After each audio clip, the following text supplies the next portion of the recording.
Always true. We ask the questions. What is needed in the world? Is that going to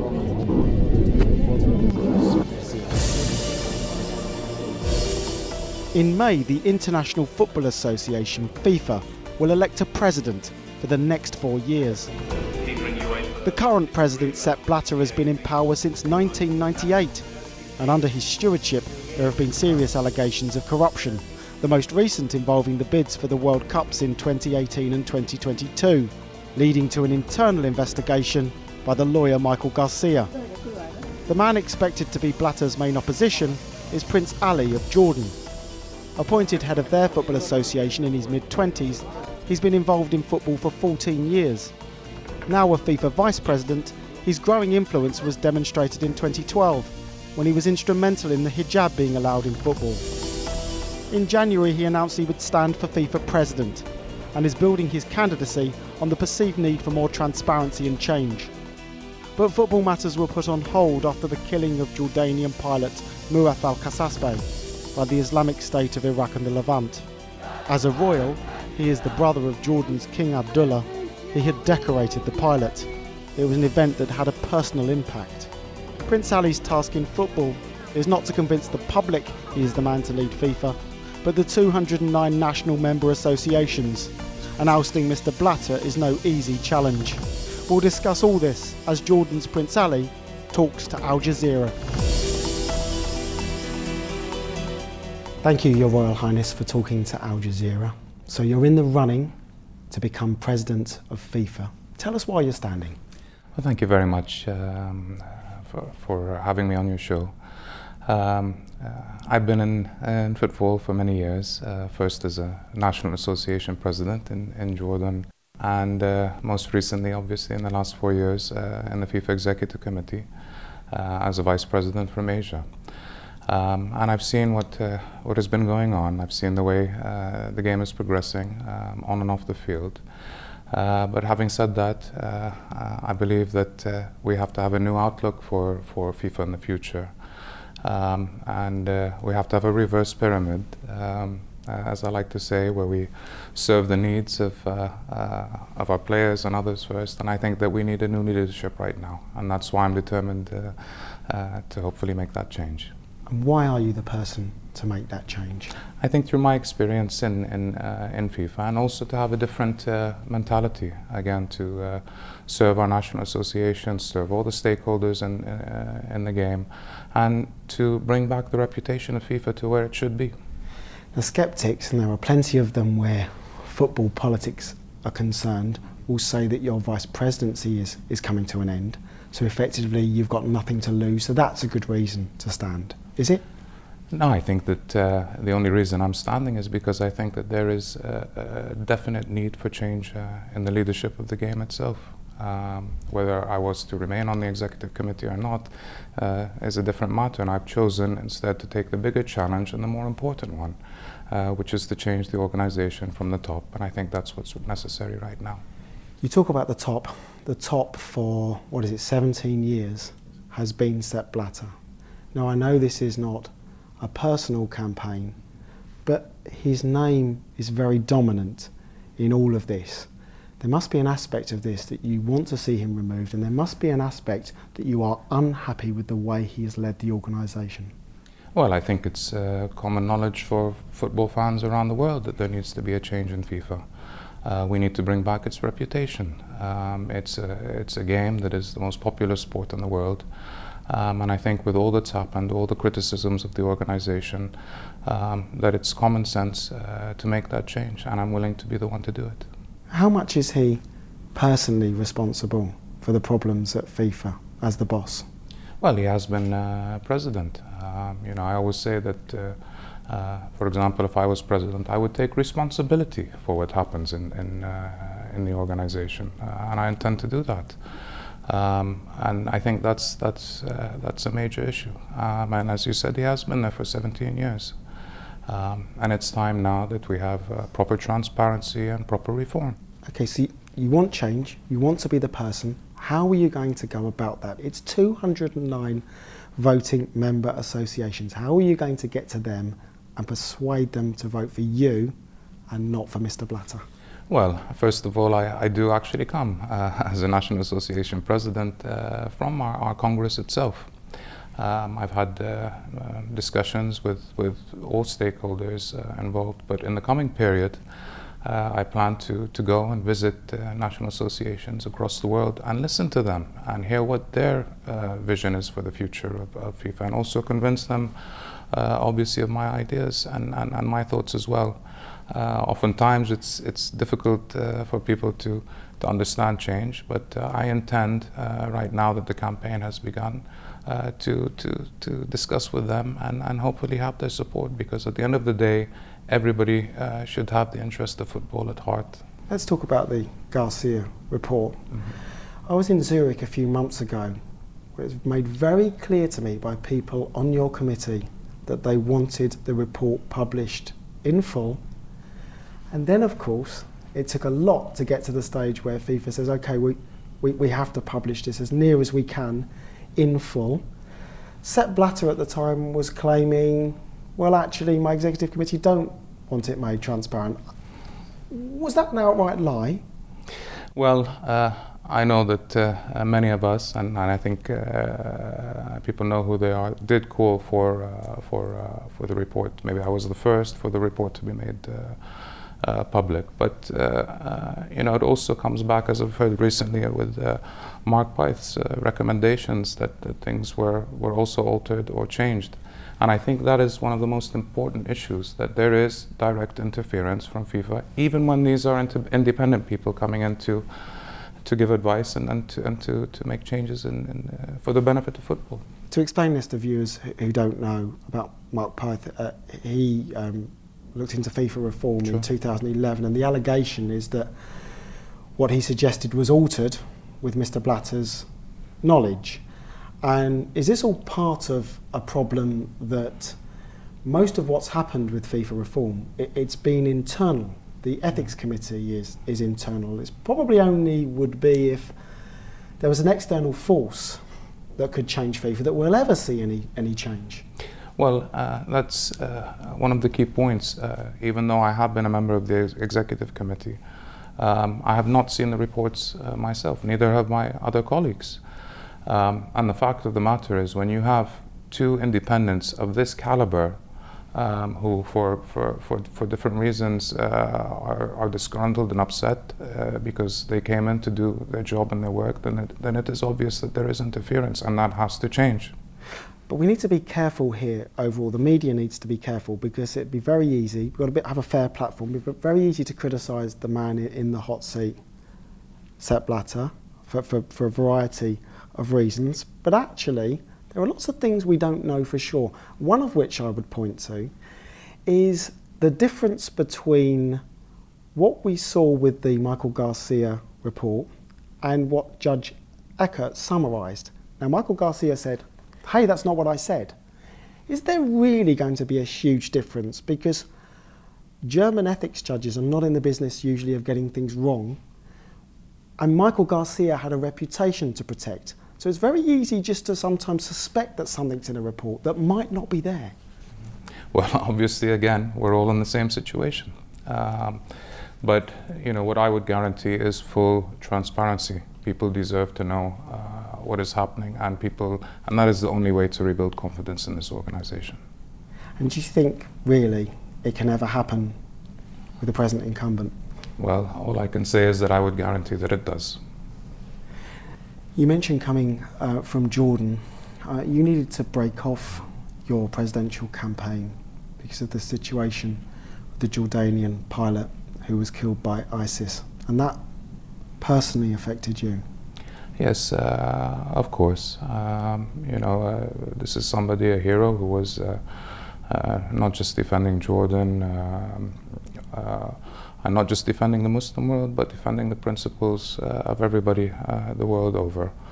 And so obviously I had to go home, pay my respects to the family.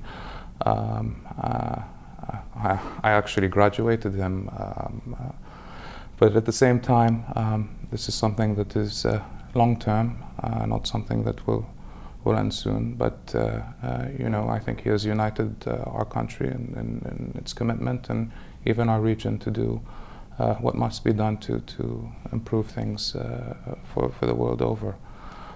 How do you think the situation will develop from here with Jordan's role in this? Well, obviously Jordan has its full commitment, as do others. But at the same time, to be honest, I think that he's shown the true spirit of Jordan, and I think that at the moment we all have to serve in the proper way. And I think one of the things, that's why for myself, I'm trying to serve the hopes and aspirations for my country and so on in another field, which is the field of football. A man with your responsibilities in Jordan and standing, must have been difficult for you to actually then step back in to your work, your FIFA presidential campaign. It's not easy, is it, or straightforward? No, obviously, I mean, but that's life, and life goes on. And in fact, football, with its importance, its popularity around the world, means that I have to redouble my efforts and my commitment for our fans across the world. Can I stay in the Middle East and ask you about the 2022 World Cup? So much said about it. Of course, it's 7 years away, and there's been so much talk over the last few years. How do you feel about the need for there to be a World Cup in the Middle East and about Qatar hosting it? Well, I think that every national association around the world, regardless, has the right to host the World Cup. And certainly in our part of the world, it would be lovely to have a celebration, to be honest. So we'll see. I hope that things will be done right, done correctly, and looking forward to it. I've heard it said many times that it is a World Cup for the Middle East. How do you feel when you see so much criticism? Well, I think that there are, the World Cup is for the world, and there is not one World Cup that is not criticized. There are issues that have to be resolved. Everybody has to have the same norms that are acceptable around the world, and I agree with that, and I hope that will take place. Having said that, I think one of the key issues and one of the reasons, again, for criticism is the fact of how things took place. For example, the double bid, which again goes back to FIFA and FIFA governance and handling of the situation. It's the only thing I think I've ever really heard FIFA actually apologise for, the double bid. That's what went wrong. That's why, when awarding the World Cup to Russia in 2018 and Qatar in 2022, there was more potential for collusion, there was more potential for corruption. It was quite chaotic at times, and they said that was a mistake. But actually, there's specifics involved here. I mean, how do you feel when you see these accusations of corruption against Qatar and indeed sometimes Russia? Well, again, I think the issue lies with the reason why there was a double bid in the first place. It's one thing to do and to give an apology, but it did cause problems, and it caused problems for the bidding nations themselves. I think that with Qatar, for example, had they had another 4 years, they would have had a much better ability to prepare the bid in the way that they would have chosen. So again, this is an issue, and nobody seems able to answer it. I was not there at the time, but the idea itself is something. On the other hand, from what I understand now, we're about to discuss the 2026 World Cup and where it will be hosted, which I think is a little bit premature. That really seems a long way away. But is there any chance at all the 2018 World Cup could be removed from Russia, that the 2022 World Cup would be removed from Qatar? Any chance whatsoever, do you think? No, I hope not. I hope not. I think that, again, regardless, I think we have to look at how best to do things. For example, even before I joined the FIFA Executive Committee, I had said that it should be held in winter, for example, for Qatar. And I think that right now, we do have to focus on what went wrong in terms of the bidding process, so that it doesn't happen again. But at the same time, we have to look at having two great World Cups. One word you used about FIFA over the last few years, and you'd know, you've been inside it, is intimidation. Please tell us what you mean by that. Well, I think there is a fear that if people move in a direction or vote in a certain way, that there could be repercussions on them. I think that there's a feeling that that's happened in the past. And especially it affects some of the smaller nations financially who don't have the financial weight or ability as others. And I've heard that, and I'm concerned about it, and I want to guarantee that that doesn't happen again in the future. But who's doing the intimidating? Is it a pressure that's there, almost benign, or is there sometimes, for want of a better way of putting it, almost physically a threat? You need to know where you should be voting to keep things just the way they are and to make sure your money's still coming in. Well, yeah, I think that obviously there is the fear of repercussions. You know, if you have an organization that supports national associations, then the fear is if they go in the wrong direction, then there may be repercussions as to the support that they get. When you're talking to the heads of associations, are you going to be talking about the possibility of you bringing in more money for them? Are you going to talk to confederations about more places for them at a World Cup, possibly, to use those kind of methods to obtain votes, rather than just the ones that are particularly conscientious and the integrity you have? Do you need to actually play a good game as well with them? Well, they're all my colleagues. I'm very honest and open with them. But most importantly, I want to listen to them and hear how they view things and what their needs are. Each region is different and has its different challenges. And I've always said, you know, that instead of having a tailor-made, approach to national associations, but really to help them and help their regions out where it's most needed. I was for a couple of years on the development committee in FIFA before I was removed. But you know, I had always approached it in that way, and to go back to the basics of what national associations need: kits, boots, balls, pitches, and also to support them as members, for sure. I could say to you that sometimes it does feel as if the voice of Europe is too loud. And also we can all make a mistake of thinking that Europe votes as a bloc. Why would anyone think that Russia, for instance, is voting the same as some other countries on the continent? But you have support from Europe. So how do you feel about Europe's voice? How do you feel when people feel dismayed that the World Cup is going to be played somewhere where the time zone isn't right or the temperature isn't right? Because you need to actually maintain and enhance that support from Europe. And indeed, European clubs would be handy to have supporting you as well. Well, I'm very happy with, obviously, with the level of football in Europe. I think the whole world is. And it's reflected on the pitch. So obviously they have their voice, and that's crucial and very important. But at the same time, I've always tried to have good relations and develop it more with Europe, because at the end of the day, the aspiration of all the world is to reach a top level as well. And I've been always trying to encourage that in Asia, and I will try and encourage it with the rest of the world.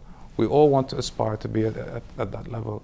And the only way of doing it is to work together, not to sort of try and divide regions amongst themselves or accuse them of one thing or another, to focus on the game, not the politics, and to aspire for all our regions to reach top level.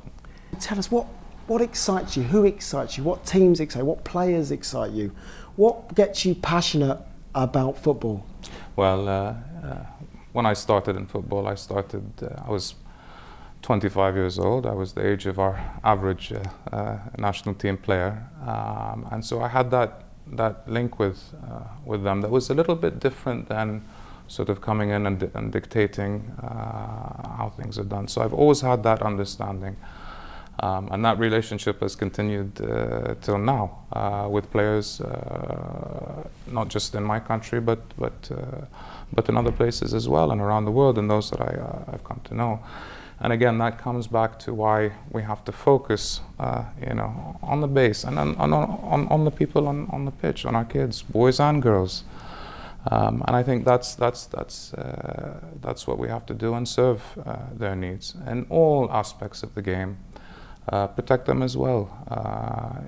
We have a lot of issues, whether it's match fixing, to match manipulation, to how our players are treated. And I want to address those problems in essence. And also give a chance for all our players, regardless of where they come in the world, to have the hopes to reach their dreams and their top levels.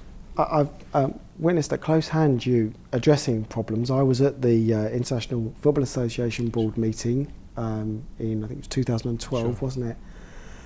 Where you really announced yourself in the politics of world football by being the figure really that pushed through the hijab being made part of law, football law, and its use being widespread and accepted. Did you notice any change after that you were, a mover and shaker in FIFA? Well, that was a very interesting issue at the time, because it actually began during a World Cup qualifier that was played between Jordan and Iran, and the Iranian team was banned from playing in that World Cup qualifier. So I wanted to address the issue, and again, in the way I work, I got all the stakeholders in the game, including players, including coaches, including the medical aspect, and we're convinced that there is nothing wrong with it, because there were some ideas that it was a safety issue, for example. But the crucial issue that really got to me was the fact that we should not have any discrimination in any way, shape or form in our sport. And anybody who wants to play should have the full right to do so. And that should be a mutual respect. I don't think, for example, Jordan then went to Iran and played for the first time without headscarves, because it applies both ways. Nobody has the right to impose on anybody a certain way or norm. And I think the important thing is that continues across the board. It also helped out our Sikh community in Asia, who also are now allowed to play with their heads covered for men. I'm going to finish first of all with a football question. Are you able diplomatically to tell us your favourite footballers, anyone that has inspired you by what they've done on the pitch rather than in a boardroom or on an executive committee? Well, I have a lot of players that I've admired throughout history. But I think football is always changing, and I don't want to get in trouble with my son if I mention a certain player or other. But or a certain player that you meet. Yeah. What about me? What about me? Yeah. Yeah. I'll keep that to myself for now. But in terms of teams, aside from Jordan, I'm a big Arsenal fan. I'll be pleased to hear that. Can you beat Mr. Blatter in the presidential election?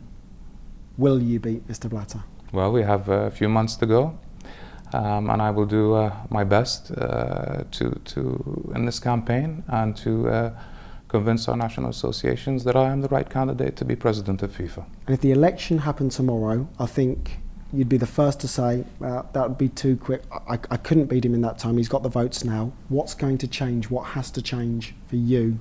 Well, again, we have a few months to go, and it's just starting now. I've just got the confirmation that I'm a candidate, and I'm going to go on the road and talk and do my best and listen to our national associations. And come time of elections, I'll be ready. And finally, if Sepp Blatter does get in for 4 more years, what will that mean for football? Well, I'm focused on the future and what needs to be done to make the change. And that's why I'm totally committed to this race. Thank you, Prince Ali. Thank you so much. Al Jazeera. Thank you, sir. Thank you so much.